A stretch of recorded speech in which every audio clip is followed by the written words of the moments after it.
Welcome back to TV Movie Mistress. Guys, we're gonna be talking about Pit Babe, episode 9, season 2, episode 9.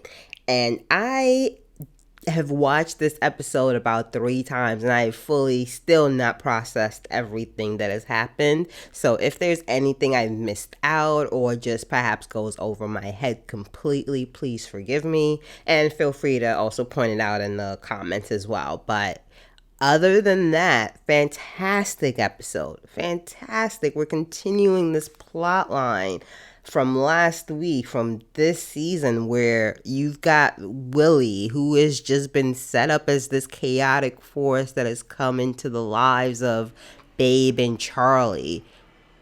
And on the one hand, while Babe and Charlie are our main characters, this world, this universe that they inhabit is just so much more. It really makes everything just constantly feel like it's moving and it can change, and what you think is going to happen will not happen. And this week's episode was a fantastic testament to that. This scene I found to be so hilarious. Willy snapping his finger and then Babe is on one corner like Charlie, and then Willy's in another corner like scurrying away with Charlie in a wheelchair. I don't know. It was very funny to me.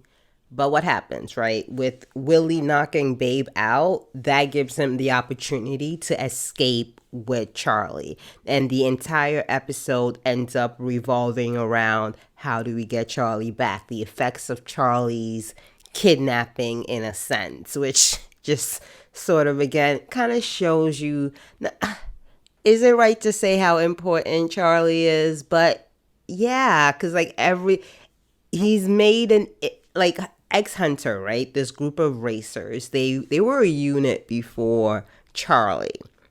They were already like a family in a sense. So with Charlie coming into the picture through Babe, and for us seeing this season, especially through this episode, the impact that Charlie has had, he's kind of made people step up their game in a way.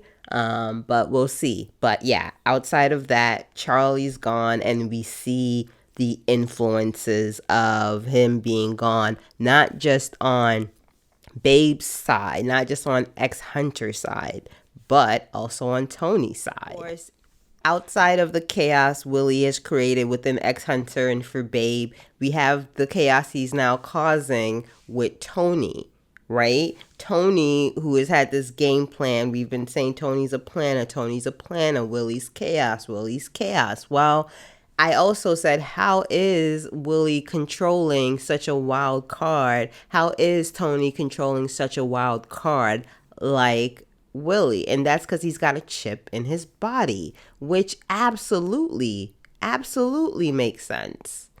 You know, because there is no way to control someone who can stop time if you don't put a chip on them. So I get it. But now it's chaos for Tony as well, and I'm loving that. I'm loving that we've got the good side, the bad side, the chaotic side, and everyone's just kind of losing because Willy is insane. I don't see how this ends well for Willy. Like, I feel like death might be the only possible escape route for Willy. I don't see redemption in the cards. I don't see like him joining the good guys or somehow sacrificing himself for Charlie. Like, ooh, maybe he falls in love with Charlie in the next 3 episodes and decides to become a good person. I don't see that happening. But we'll see. So what does that mean? It means we have X-Hunter crew on one side trying to figure out how to get Charlie back. They've got this new information from Kim. Obviously, Kent has gotten his behind kidnapped, so that's also a pressing situation. But the idea is there is this collective unit, and they're brainstorming how to get Charlie back from Willy. Same time, you've now got Tony trying to figure out how to get Charlie from Willy. Everybody wants Charlie, y'all. Everybody wants Charlie. So Kent is captured. He's beat up. He eventually is able to get out of his confinement and I was like, dude, escape. But no, he wants to gather more information for the crew. Now, also, like, would he have been able to successfully escape out of this fortress? Probably not. But I do think it is smart to gather information. And the fact that even Tony noticed that, I think it's telling about Kenta, right? Because Kenta doesn't even have any powers other than just, this will sound harsh, other than being, I don't want to, pathetic is not the right word. People pleasing is also not the right word. There's a reformed in training people pleaser. I want to find a better, it's this drive Kenta has, right? It's this drive that whatever group Kenta is in, he's going to try their best. He's going to try his best to contribute. And I don't know, maybe I'm reading into that a little bit, but either way, Kenta is out here. He's gathering information. He's sending it to Pete and the crew, and they're able to plan. Even though, like, Babe is like, we need to find Charlie. We need to find my man. But, like, we can't find your man. We don't have a lot of information, and the information we do have is coming from Kenta. So we just have to go with what we have. Now, side note, guys, based on how I'm jumping ahead a little bit here, but I'm only jumping ahead because this little minx is on my screen. Because, guys, I swear to you, if Sonic is the mole, I'm gonna have to flip a table over. I'm going to have to flip a table over. Okay. I just had to get that there. I just had to get that out. So from there, let's continue.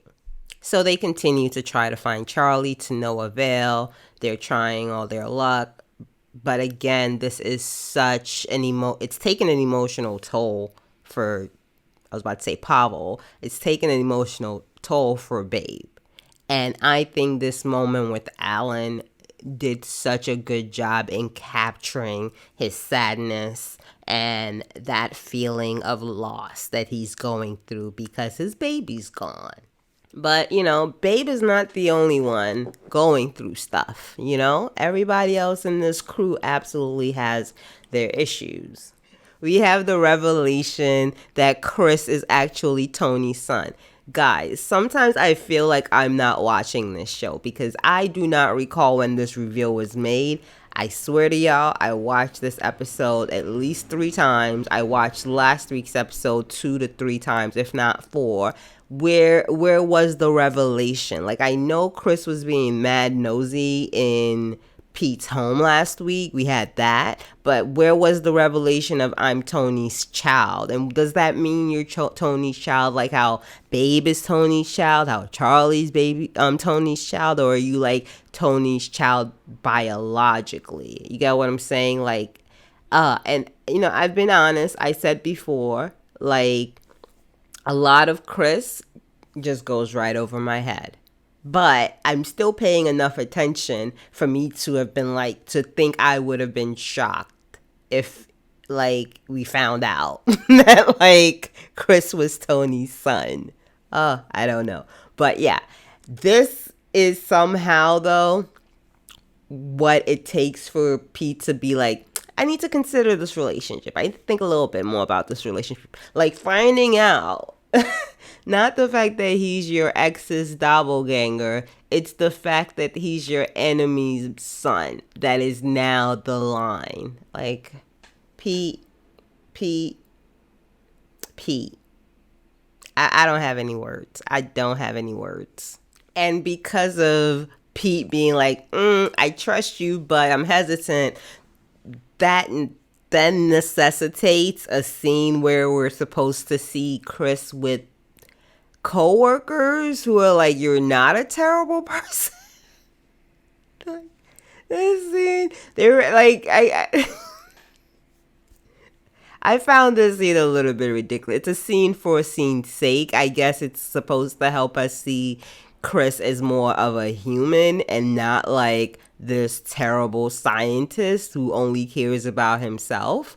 But yeah, they were like, yeah, dude, trust is a really big deal. Like, if you want people to trust you, you should, like, recognize that. I kind of laughed. I found the whole thing a little bit ridiculous because I was just like, what are we doing? The scene felt off. Not too off, but at the same time, I was just like, okay, Chris, I guess this is your character moment. This is your character arc. But yeah, they basically say, like, look, just if you want him to trust you, if you want to trust him, like, show it through your actions. You got to show it through your actions. So I guess Chris is gonna show, well, one, he gotta finish that goddamn serum.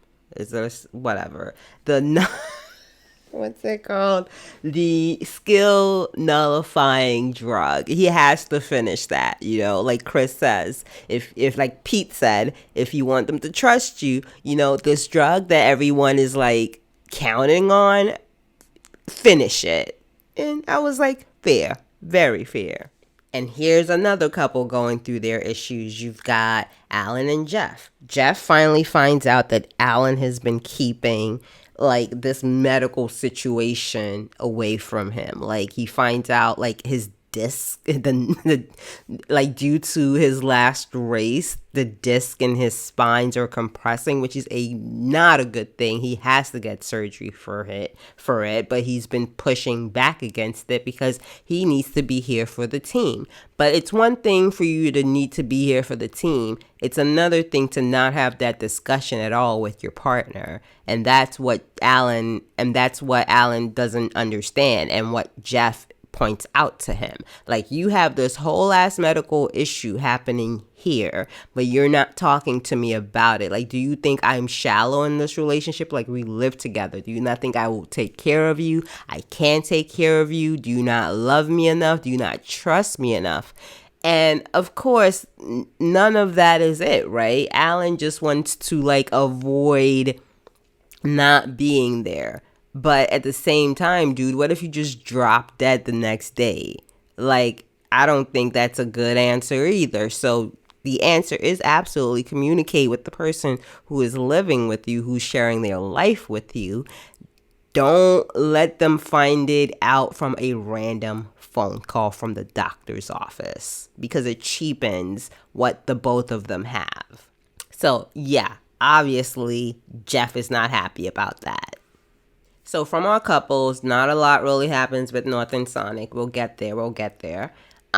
We have Willy and Charlie, and I love the scene between the both of them, and I hope the actors enjoyed sort of, having different partners to play with in terms of like monologuing and all of that, because this was really good, right? We find out, like, again, we kind of get to see Charlie shine, right? Charlie really just be like a ditz when it comes to babe, and I am a Charlie in my own life. Like, I just want to be happy, twirling flowers, be ditzy, and just, living my best life, But then certain situations in life call for you to be like this other person who is extremely capable and smart. And that's Charlie. Is that me? That's all of us. Let's give ourselves a pat in the back. But Willy being all like, I thought you were a dummy. It's like, Charlie's not a dummy. Charlie just would prefer to be a ditz and love on his man all day long. But here comes everybody else with their machinations. But aside from that, I love the conversation. I love how we find out more about this trigger that is in Willy and how it sort of affected him, and Charlie being able to rightly understand the games being played by Willy against Tony.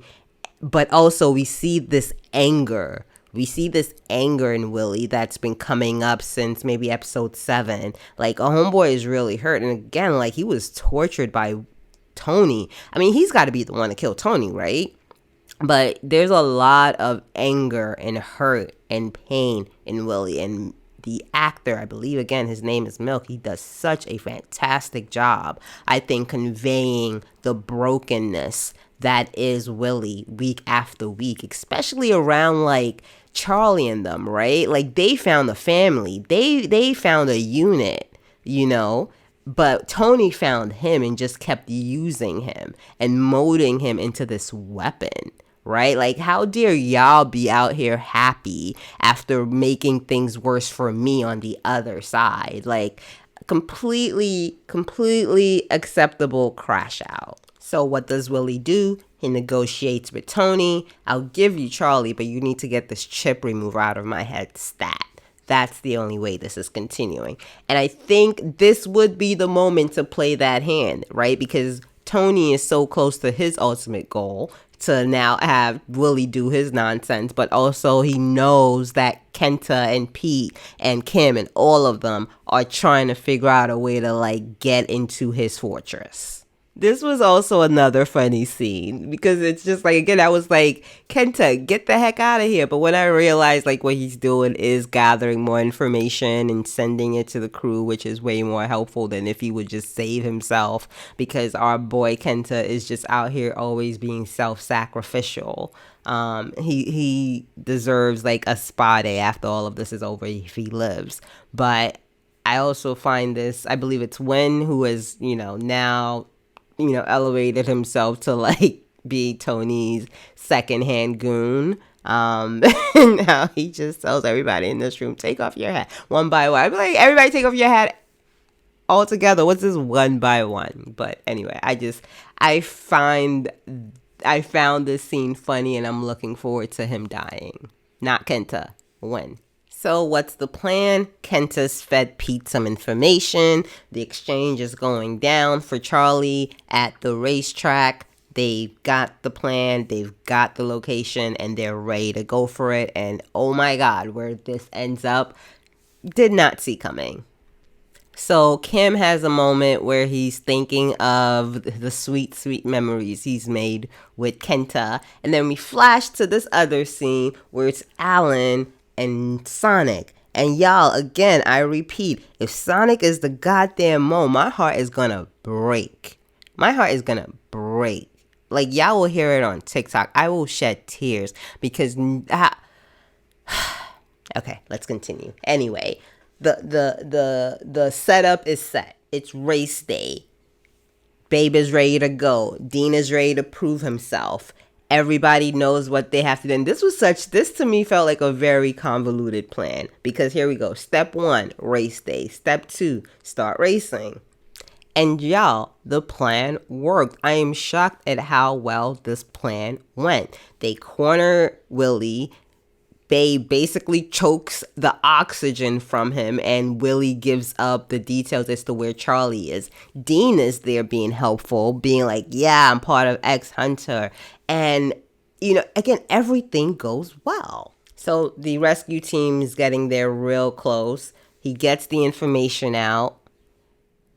Dean tells Babe, yo, grab Willy, get out of here. I got this. I'll stall for time. In my head, there has to be another option, because stalling for time, I did not think would mean driving head first into the other car to cause an explosion. Because you're dead now, Dean. You're dead. I'm all for proving your innocence, but could you have proven your innocence and loyalty to the team by not being dead?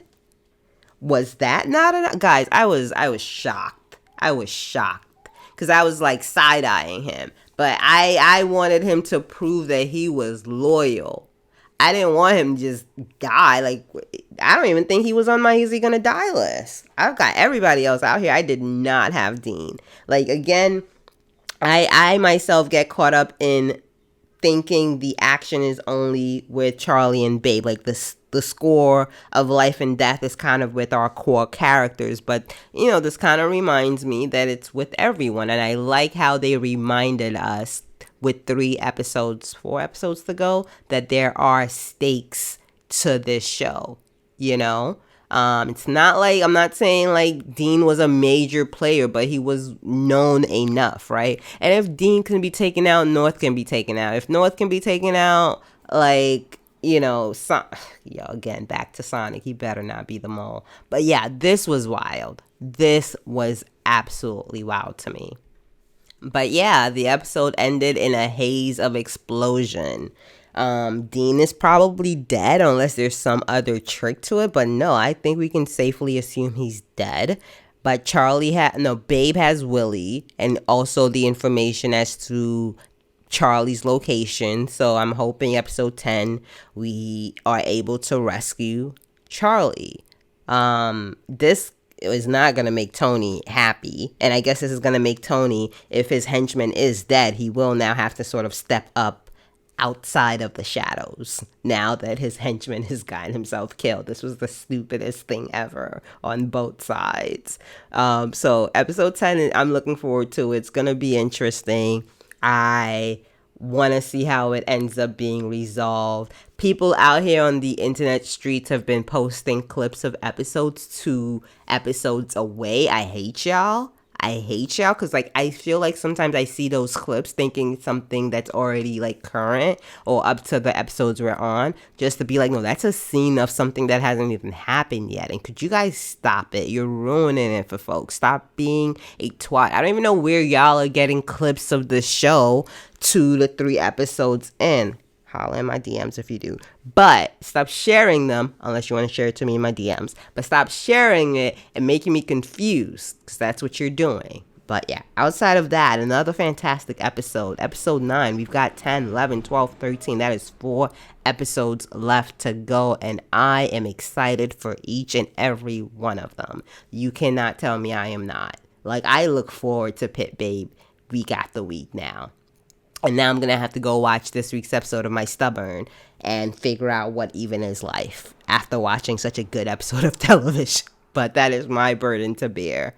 So yeah, outside of that. Also, if you are watching Reset on the channel, which I'm not getting a lot of views on that. And this past week, I got a copyright strike from Aichi on that, so I will be going to just summary or recaps with that as well, because it's not worth the headache. Like, I'm putting mad amount of time towards editing that reaction for it to get a copyright strike. So, and it's not, again, like I said, it's not getting a lot of views. So, but either way, I'm still gonna continue covering that, long story short. But outside of all of that, I hope you guys have enjoyed my recap of episode 9 of Pit Babe. I hope you've left a like. I hope you've subscribed. I'll be back. Yeah, I'm currently watching Revenge Lover. I'm definitely gonna be reacting to the new Omega the new Omegaverse Chinese BL coming out. Like, I don't care if I have 0 sleep or time. Like, that's getting done. Like, get out of here. But yeah. So again, guys, thank you so much for taking a moment to check out my videos. I am thankful. On that note, bye.